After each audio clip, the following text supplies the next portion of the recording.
Turn up to make noise, make noise. Turn up to make noise, make noise. Yes, my people, welcome back. We are still in Gabon. The latest news coming out of Gabon today is no change. The military leaders have taken the power. They are determined to take power away from Ali Bongo, Ali Bongo, the son of the former president, Omar Bongo. Omar Bongo was the president of Gabon. He actually was the longest serving president in African book. Over 41 years, 45 years. 41 years, I think. Then Ali Bongo has taken over from his father. Death since 2009 through election, of course, that had his reign end last 2-3 days ago. But there's a lot of questions still around who is taking over. Who is this military general? Is this an inside work, or is it a legit transition that the military have come to rescue the Gabonese from the grips of the Omar Bongos to Ali Bongo, the Bongos family? This is a big question people are having in mind right now. But for now, it looks like, the people of Gabon are just celebrating an African general. There's been a lot of play on words from what the president said, that the world should make noise so that he get rescued, and people are making music out of it. It's becoming funny that his pain is becoming the happiness of other people. I think this is the reason why people are happy. When you overstay in power and use your position to accumulate wealth for yourself, your friends, and your families, and you also involve some, people are ready to protect you. They just come over and just get in your government, and then they extort the wealth that the country is supposed to have, the people are supposed to have. This is what happens. People become happy when you leave power. Though it's not a legitimate way of transferring power, but it looks better than doing it legitimately. Omar Bongo, Ali Bongo, who can hardly walk. Not because he's not intelligent, but he can hardly walk. And he's a president for 14 years. He still wants to be a president for many more years. This shows how much selfish he has become, because his father was the president for almost a lifetime, and he also wants to become the president for a lifetime. This is very, very, very, very bad for African democracy, and that's why we're losing a lot of democracy, democratic stands in Africa right now, because of this biased means of leading people. We say it's a democracy, then people come out with their own design of what democracy means, and they stand for it. Say, it doesn't fit us. No, the democracy is clear. Most of the democracy talk of term limit, respect of rule of law, which do not happen. For example, with this Omar Bongo's situation, he has clearly lost election, but if you can see his tally, he's almost making 70%, 65%. Who can vote for Ali Bongo? 65%. At least, if it was about 51, 52 like Kenya, you'd say, okay, this was really tight. No matter what happened, this democracy was so close. But this one is 65, and they still expect the world to get out there and say, hey, Ali Bongo, you're the greatest of all time, and we're gonna be crying for you. It's rather sad. But then, if we're to touch into the life of Ali Bongo, this is a man who have amassed a lot of wealth. Is expected, allegedly suspected to be having over $1 billion. $1 billion. Do you know how much that means to a country like Gabon? If you only employ $1 billion, you're a president. You're a president, remember. There's nothing you're doing else apart from representing the country, the people. But you're there to make wealth for yourself and your friends and your family. So that was rather sad.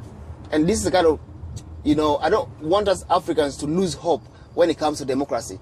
democracy is still very important to Africa and Africans at large, because it has brought us from very dark places. You know, when during the time when you had presidents for life and they just sit there. Example, Mobutu was there, the president of Congo, for the rest of his life until he was overthrown. You have countries, endless countries in Africa that suffered from what is it called? I would say lack of democracy. Countries like even Uganda, where we just keep having, you know, fighting, you know, in order to change power. It's rather sad. So this is why, you know, people shouldn't encourage overstaying in power. People shouldn't encourage changing the rule of law just to fit an individual, because that individual built a wall around himself with his friends, and then they want to use that as a tool for controlling others. It's not good.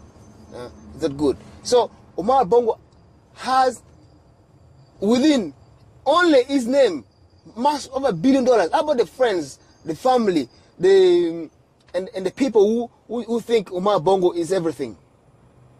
The country will not grow. We need good roads. We need good hospitals. We need good systems. Just like you see me driving here, these roads are being made almost every time. This needs money. If these Europeans were investing their money, solely investing or banking their money in overseas accounts, like in Africa, how would they develop? How would they have all these things that we want to enjoy? Like free education here, free hospital. And there are a lot of services. You want to get a job, the government is there to support you, to give you a beginning. Unlike many systems in Africa, one of the richest continents. Individual countries in Africa, they are very rich. The wealth of the country is taken away from the country and banked in the foreign banks. Billions of dollars. You know what they do with the wealth? They employ the money. They put this money into work. Construct bridges, apartments, roads, factories, provide employment for their people. And then you who have taken their wealth, of course you're all alone. You one human being, but you have matched these billions of dollars and you're putting in the foreign banks. It doesn't serve any good that your people don't have jobs, they don't have money, but you have a lot of wealth and power. So a little bit, let's even ask let's ask a question. Who is this general anyway? Who's this new general who is coming in, you know, to rescue the people of Gabon? Right now, it's a liberator. People are happy about, you know, what he has done. But who is he? The latest news I've heard is the general himself is a millionaire. So when they say he's a millionaire, he got some good millions of dollars. A few years ago, I don't know whether 2-3 years ago, he bought 3 big apartments of houses in USA worth millions of dollars.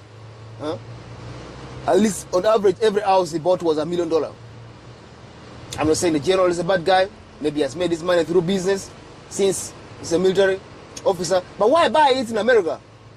What was his prediction? What is he going to do there? You know, why don't they construct these houses in Africa, in Gabon in particular? What is his service standard? How much is he paid that they can buy $1 million property in America where he doesn't live? So these are the kind of questions we're also asking ourselves. Are these guys really liberators or the next tormentors for the people of Gabon? So for me, I just stand with the people, the power of the people. Let them first celebrate that now. And then they figure out what to do next. But I think that generally in Africa, where we're having all these coups and having, you know, thinking that the coup is a solution, we need to sit down and design, you know, design a way forward. What do we want from these coups? If the coup is the only way, what do we want? Where do we stand in politically? Where do we stand in socially? Where do we stand in economically? What is our interest? Because if all these are not solved, they're still going to come back. These big corporations, where we call the Western world, they are very smart. They are very smart in countering this kind of activities. So you see, they take it from the left hand, they put the right hand, they take it to the right hand, they put the left hand. All these countries, they will sell back all their wealth and resources back to these companies or to the Western world. Because right now, it's not about the country, it's about the corporation. So you have a country like Gabon, very rich in minerals. They have oil, they have other magnesium or something like that. You know, they're very wealthy. And they don't have a lot of people. But you have somebody who come in and say, oh, I'm liberating you. Omar Bongo came, I'm liberating you. His son came, I'm liberating you. The same news. But what do the people want? Do we just only want to celebrate this success on the street, or do we have an agenda that we are going to fulfill as a people? And if the liberator right now, General Patrice, doesn't solve it, who can contribute to take us forward? Because the liberation we have right now is not about the Gabon.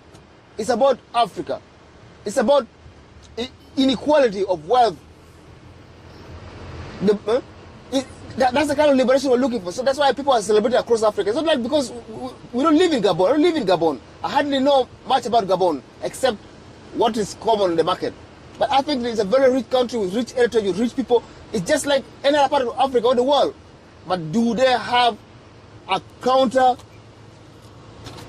program to counter this new change that they have just gotten themselves involved in? So I'm not saying much today. We're just about to inform you about what is happening in Gabon. And I think that no bloodshed had. We have only seen celebrations. And we hope that they maintain that way and they make this transition a peaceful transition. We're tired of seeing blood on our streets, losing people who are not even involved directly in this political game. So please, the people of Gabon and Africa, let's stand together and make sure that it's a transition for the people and for Africa. See you in the next episode. Make sure you subscribe to our channel. We do our best to bring you these latest updates around the world. And this is from Gabon today, and have a good time. Thank you.